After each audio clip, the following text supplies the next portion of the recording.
ಶಿವಾಚಾರ ಗಣಾಚಾರ ಭೃತ್ಯಾಚಾರ ಪಂಚಾಚಾರ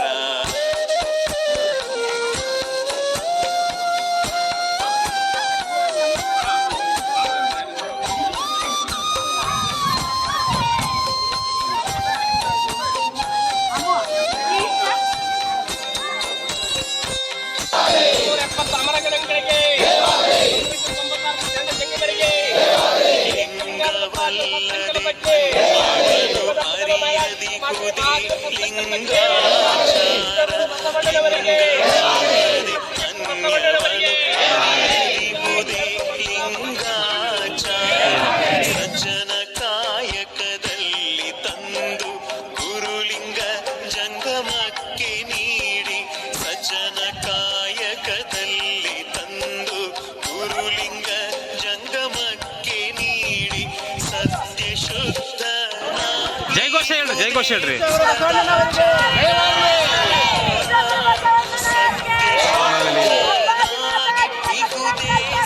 ಜಯವಾಗಲಿ, ಜಯವಾಗಲಿ, ಜಯವಾಗಲಿ.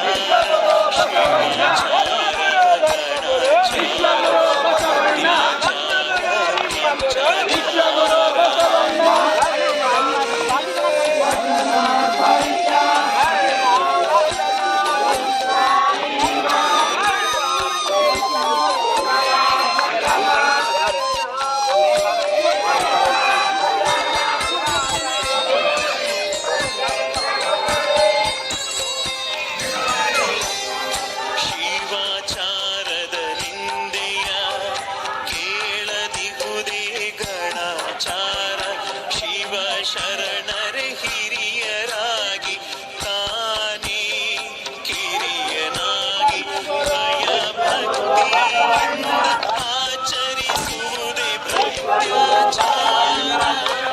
ಭಯ ಭಕ್ತಿಯಿಂದ ಆಚರಿಸುವುದೇ ಭೃತ್ಯಾಚಾರ. ಇತಿ ಪಂಚಾಚಾರ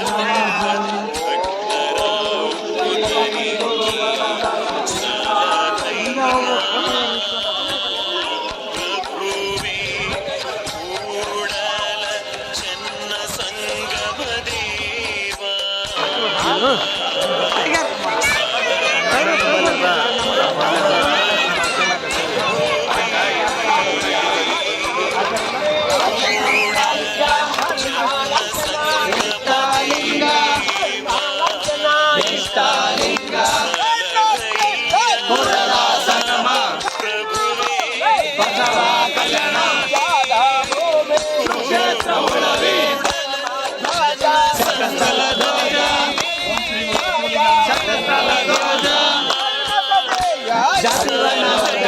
ಕಲ್ಯಾಣ ರಾಜ್ಯ ನಿರ್ಮಾಣ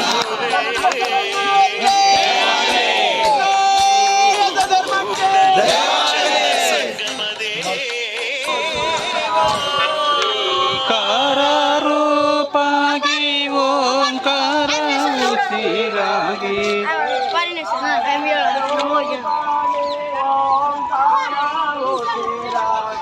ಶ್ರೀಕಾರ ರೂಪಾಗಿ ಓಂಕಾರ ಉಸಿರಾಗಿ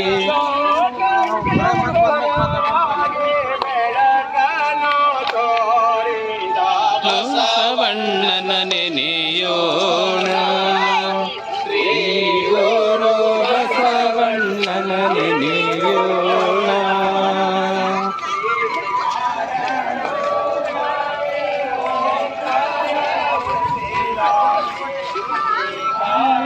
ರೂಪಾಗಿ ಓಂಕಾರ ಉಸಿರಾಗಿ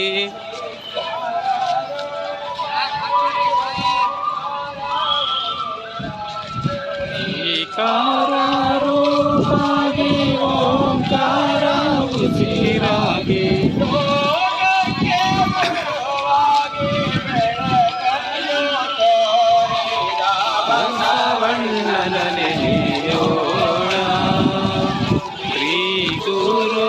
ಬಸವಣ್ಣನಲ್ಲಿ ನೇಯೋಣ.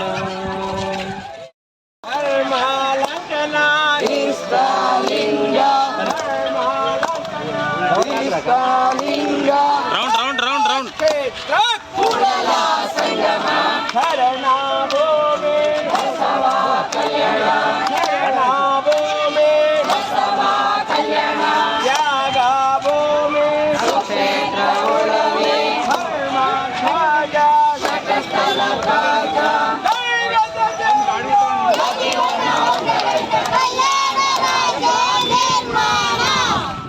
ಹೇ ಶರಣ ಬಂಧುಗಳೇ,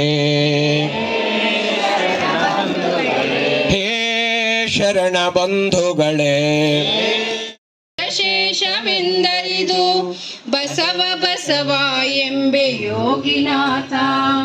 ಬಸವ ಎಂದಡೆ ಭಕ್ತಿ ಯೋಗ ನಿರ್ಮಲ ನಿಜ. ಬಸವ ಎಂದ ಬಗೆ ಭವ ಹಿಂಗುವುದಯ್ಯ. ಬಸವ ಬಸವ ಎಂದು ನೆನೆಯಲವನ ಭಕ್ತಿ. ಹಸನಪ್ಪುದೈ ಗುರುವೆ ಯೋಗಿನಾಥ. ಬಸವಾಕ್ಷರಾತ್ರಯದಲ್ಲಿ ಹೊಸೆದು ಜ್ಞಾನವ ತಿಳಿಯೇ. ಮುಸುಕಿತ್ತು ಶಿವ ಜ್ಞಾನ ಶಿವ ಭಕ್ತಿಯು. ಅಸಮಲೋಚನನಾದ ಬಸವನಾನಿನ ಹಿಂದ. ಎಸೆಯಿತ್ತು ನಿಜ ಮುಕ್ತಿ ಯೋಗಿ. ಪತ್ರಿಕಾ ಮಾಧ್ಯಮ ಮತ್ತು ದೃಶ್ಯ ಮಾಧ್ಯಮದ ಶರಣರು ಆಗಮಿಸಿದ್ದಾರೆ. ಅವ್ರಿಗೂ ಸ್ವಾಗತವನ್ನು ಬಯಸ್ತಾ, ಮುಖ್ಯವಾಗಿ ಈ ಸಂಸ್ಥೆಯ ಈ ಒಂದು ಮಠದ ಅಂದರೆ ಈ ದೇವಸ್ಥಾನದ ಕಮಿಟಿಯ ಸದಸ್ಯರು ಮತ್ತು ನಾಗೇನಹಳ್ಳಿ ಗ್ರಾಮದ ಎಲ್ಲ ಹಿರಿಯರ ಆಗಮಿಸಿದ್ದಾರೆ. ಅವ್ರನ್ನು ಕೂಡ ಭಕ್ತಿಪೂರ್ವಕವಾಗಿ ಸ್ವಾಗತವನ್ನು ಬಯಸ್ತಾ, ಈಗ ಸಮಯ 11:55 ಆಗಿದೆ. ನಾವು ಈ ಒಂದು ಕಾರ್ಯಕ್ರಮದಲ್ಲಿ ವಿಶೇಷವಾಗಿ ಉಪನ್ಯಾಸವನ್ನು ಪರಮ ಪೂಜ್ಯ ಗುರುಗಳಿಂದನೇ ವಿಶೇಷ ಉಪನ್ಯಾಸವನ್ನು ಅವರಿಂದ ಎಲ್ಲ ಮಾರ್ಗದರ್ಶನ ಪಡಿಬೇಕಾಗಿದೆ. ಆ ದಿಸೆಯಲ್ಲಿ ಪ್ರತಿ ಜಿಲ್ಲೆ ಕೇಂದ್ರದಿಂದ ಈಗ 4 ಜಿಲ್ಲೆಗಳಿಂದ ಈ ಹೊಸಪೇಟೆಯಿಂದ ನಮ್ಮ ಶರಣಣ್ಣವ್ರು ಮಾತಾಡಿದ್ದಾರೆ, ಅಂದರೆ ಚಿಂತನೆಯನ್ನು ಕೊಟ್ಟಿದ್ದಾರೆ. ಈಗ ಮುಖ್ಯವಾಗಿ ಇನ್ನು ಕೊಪ್ಪಳ ಮತ್ತು ರಾಯಚೂರಿನಿಂದ ನಮ್ಮ ಶರಣರು ಚಿಂತನೆಯನ್ನು ವ್ಯಕ್ತಪಡಿಸ್ತಾರೆ. ಒಂದು ವಿನಮ್ರಪೂರ್ವಕ ಮನವಿ ಏನಂತ ಹೇಳಿದ್ರೆ, ಎಲ್ಲ ಹಿರಿಯ ಚೇತನಗಳು ಚಿಂತನೆ 10 ನಿಮಿಷಗಳ ಒಳಗಡೆ ಮಾಡಬೇಕು. ಸರಿಯಾಗಿ 12:30 ಗಂಟೆಗೆ ಸಮಯಕ್ಕೆ ಸರಿಯಾಗಿ ಪೂಜ್ಯರಿಂದ ಪ್ರವಚನ 1:30 ಗಂಟೆಗಳ ಕಾಲ 2 ಗಂಟೆವರೆಗೂ ಕೂಡ ಪರಮ ಪೂಜ್ಯ ಶರಣ ಬಸವದೇವರ ಪೂಜ್ಯ ವಿಶ್ವಗುರು ಬಸವಣ್ಣನವರಿಗೆ ನಾವೆಲ್ಲರೂ ತನು ಮನ ಧನದಿಂದ ಜೊತೆಗೆ ದೇಹ ಪ್ರಾಣ ಸಮಯವನ್ನು ಕೂಡ ಅರ್ಪಣೆ ಮಾಡಬೇಕು. ಇದೊಂದು ಮಾನವ ಜನ್ಮ, ಮತ್ತೆ ಬರಲ್ಲ.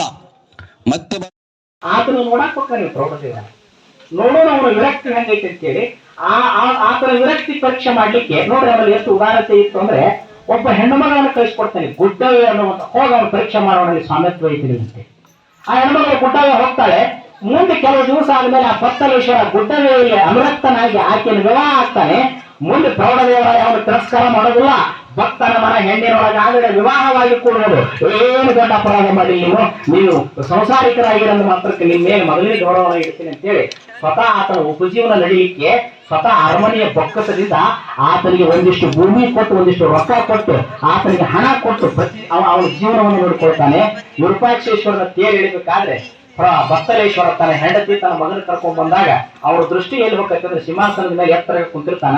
ಬತ್ತಲೇಶ್ವರನ ನೋಡಿ ಅವ್ನು ಕರೆಯಾಗಿ ಕಳಿಸ್ತಾನೆ, ಹೋಗಪ್ಪ ಕರ್ಕೊಂಬ ವಿರಕ್ತರಂತೆ. ಆತ ತನ್ನ ಹೆಂಡತಿನ ಕರ್ಕೊಂಡ್ ಬರ್ತಾನೆ. ಮತ್ತು ಸಿಂಹಾಸನದಿಂದ ಇಲ್ಲ ತಾವು ದೊರೆಗಳು ಮೇಲೆ ಇದೆ ಅಂದಾಗಲ್ಲ, ನಾನು ದೊರೆ ಪ್ರಜೆಗಳಿಗೆ, ನಾನು ಗುರುಲಿಂಗ ಜಿಂಗಮರಿಗಲ್ಲ ಅಂತ ಹೇಳ್ತಾನೆ. ಮುಂಚೆ ಆಶ್ಚರ್ಯ ಕಣ್ಣ ನೀರು ಬಂದ್ಬಿಡ್ತಾವ.